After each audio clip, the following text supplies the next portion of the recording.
Hello and welcome back to my favorite people, and thank you very much for watching this lecture video. We're talking about acyl chloride or acid chloride. We said carboxylic acid is not a good starting compound, but we can turn it to a good precursor by replacing the OH with a good leaving group. One common chemical compound that we use is thionyl chloride for this purpose, and the thionyl chloride, it will replace the OH by chloride. So OH will be replaced by chloride.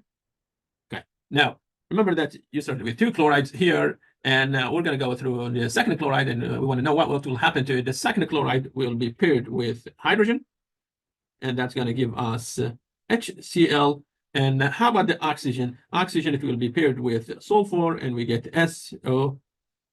So we get acyl chloride plus HCl and SO2 gas. Now, the acyl chlorides are really, really reactive, and because they are reactive, they will be very sensitive to trace up moisture inside the, inside the reaction. And if there is water there, it will hydrolyze, or the chemical compound, it will get involved in hydrolysis. And in that case, water will attack the carbonyl group, and the chloride will leave the system. And that's going to leave us with RCO, and Cl will be replaced by OH. And the next product that we get, it will be HCl again. So yes, acyl chloride are super active, but also they are very sensitive to moisture. So whenever you prepare them, you need to be sure that the environment is dry and they're not going to get exposed to any moisture. Okay, but acyl chloride, as we mentioned, because they are really active, they can be used to, technically to prepare any chemical compound that we are looking for it. And in one case here, we can use it to prepare an ester from alcohol. And the chemical reaction is going to happen under basic condition. And the base here that we are using is a pyridine. And you might say, what's the purpose of the pyridine or the base? The base, it can go after H. And if we turn this one to, like, say, this species with a negative charge, that's going to be a strong nucleophile. And the strong nucleophile, it can go after the carbonyl, and it will kick the chloride out of the system. So at the end, we will get this technical product. We will have O here. Oh, it will be attached to the carbonyl, and other side we will have R. So now we got an ester. But what's going to happen to the chloride? The chloride, okay, as I mentioned before, chloride is supposed to be paired with H, and you might say we might get HCl, but HCl in the basic condition is not possible to have it. HCl, it will get involved in a chemical reaction, acid-base reaction with pyridine, and at the end, and you will get this. So the HCl, it will turn to such a thing. The nitrogen that we have here, it will get an H. Now, nitrogen is going to have a positive charge, and in order to neutralize it, we need to have chloride close to it with a negative charge. So technically, this is going to turn to a salt or ionic compound. And nice thing with this salt, nice thing with having pyridine inside the reaction or inside the media is that whenever we create HCl very soon it will be neutralized by the base, and the reaction will push toward the reactant, the product side. So technically, the efficiency or rate of the reaction is going to go up. So we said thionyl chloride can be used to replace OH by chloride. The first step of this reaction is the carbonyl group. It will attack the solvent, the sulfur, and the reason behind it, sulfur, it has oxidation number equal to plus 4. And sulfur is really electrophilic. And if there's any source of electron around it, it will get involved in a chemical reaction with it.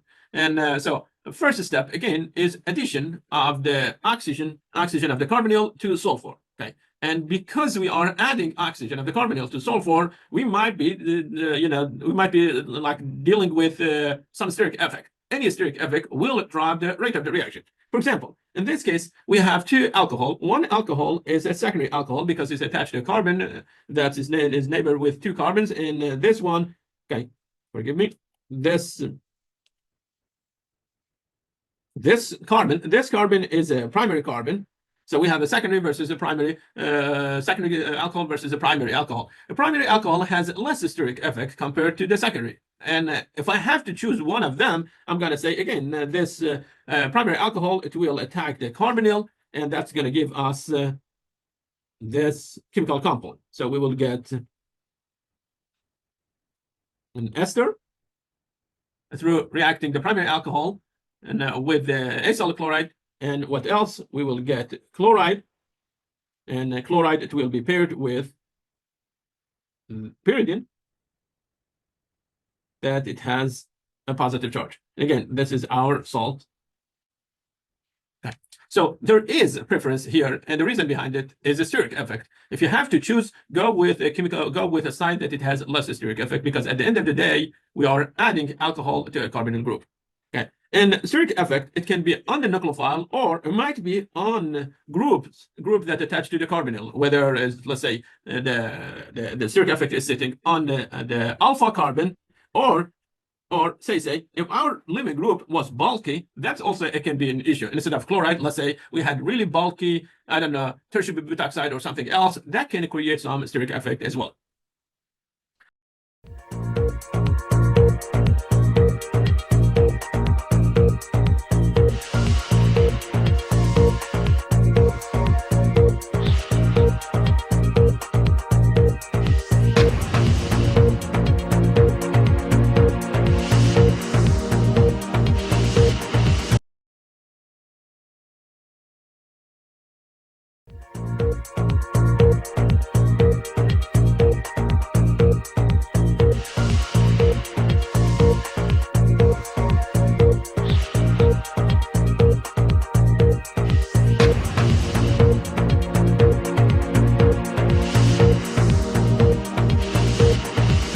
What are the options for me in order to turn carboxylic acid to acyl chloride? I said you can use ethanol chloride, and other options are going to be PCl3 and PCl5.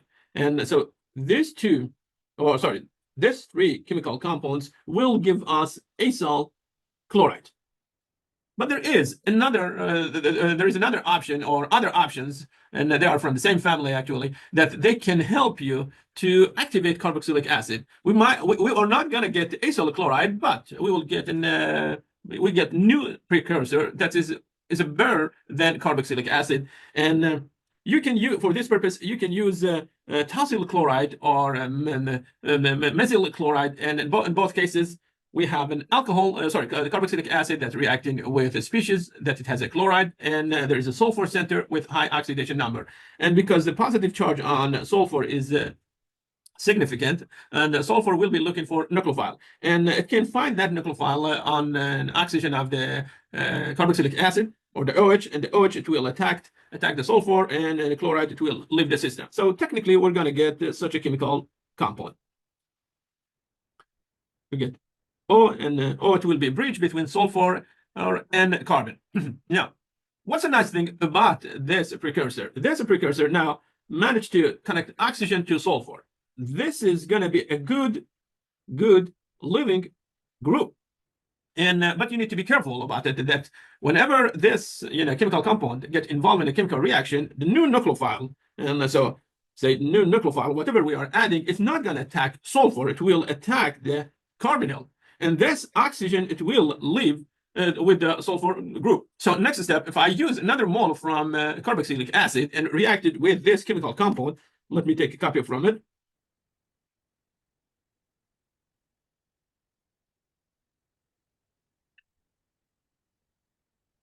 In this case, O for OH from second molecule of carboxylic acid, it will attack the carbonyl, and this piece, it will leave the system, and the product that we will get, it will be this chemical compound. So you get CH3, CO, then we get O here, CO again, and this one, it will be CH3. So we got anhydride instead of acyl chloride, we got anhydride compound. This one is less reactive than acyl chloride, but it's a better starting compound than carboxylic acid.